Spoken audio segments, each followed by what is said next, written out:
Yo Auto Ace Fam, kung naghahanap ka ng pickup truck ngayong 2026, malamang ito ang dalawang pangalan na pinagpipilian mo, ang Toyota Hilux at ang Ford Ranger. Parehong matibay, parehong pangharabas, pero magkaiba ang approach nila pagdating sa lakas, comfort, at value for money. So ang tanong, alin ang mas worth it sa perang ilalabas mo? Let's go!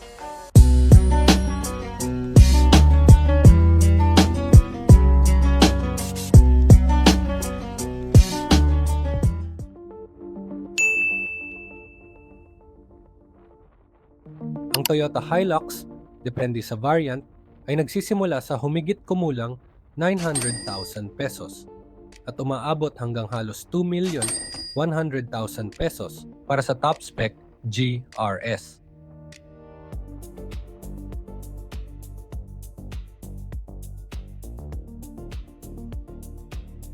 Ang Ford Ranger naman ay nagsisimula rin sa paligid ng 900,000 pesos pero umaabot hanggang mahigit 2,300,000 pesos para sa Wild Truck at Raptor variants.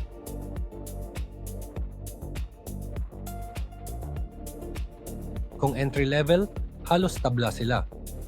Pero sa high-end variants, mas mahal ang Ranger.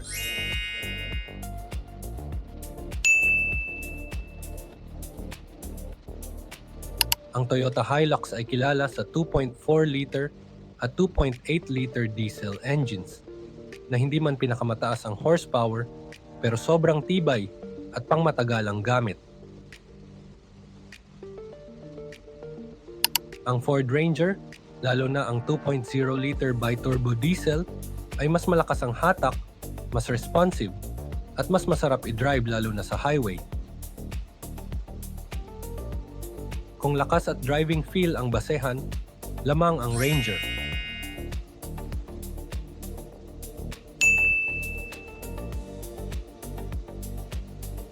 Pagdating sa ride comfort, dito mas ramdam ang pagkakaiba. Ang Ranger ay mas refined, mas malambot ang suspension, at mas SUV-like ang pakiramdam sa loob.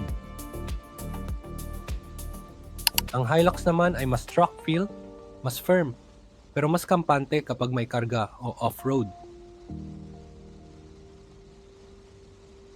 Kung pang daily drive at long trips, Ranger ang mas komportable. Kung pang trabaho at kargahan, Hilux ang mas tiwalaan.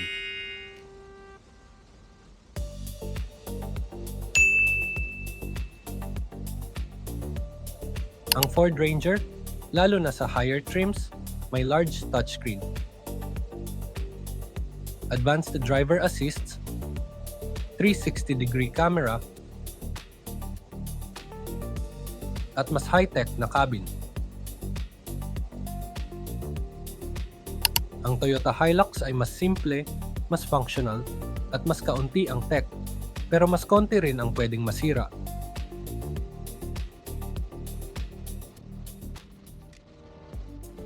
Kung tech at gadgets ang hanap mo, Ranger ang panalo. Kung simplicity at durability, Hilux pa rin.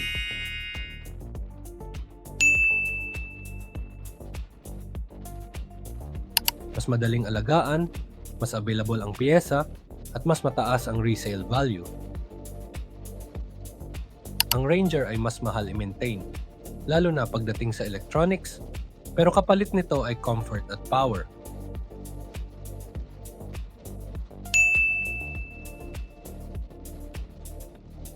Kung ang hanap mo ay pangnegosyo, pangharabas, at gusto mo ng pick-up na tatagal ng maraming taon, ang Toyota Hilux ang mas safe choice. Pero kung gusto mo ng pang-daily na pick-up, may lakas, may comfort, at may tech features, ang Ford Ranger ang mas worth the cash. Walang mali sa dalawa, depende lang talaga sa kung paano mo gagamitin ang pick-up mo.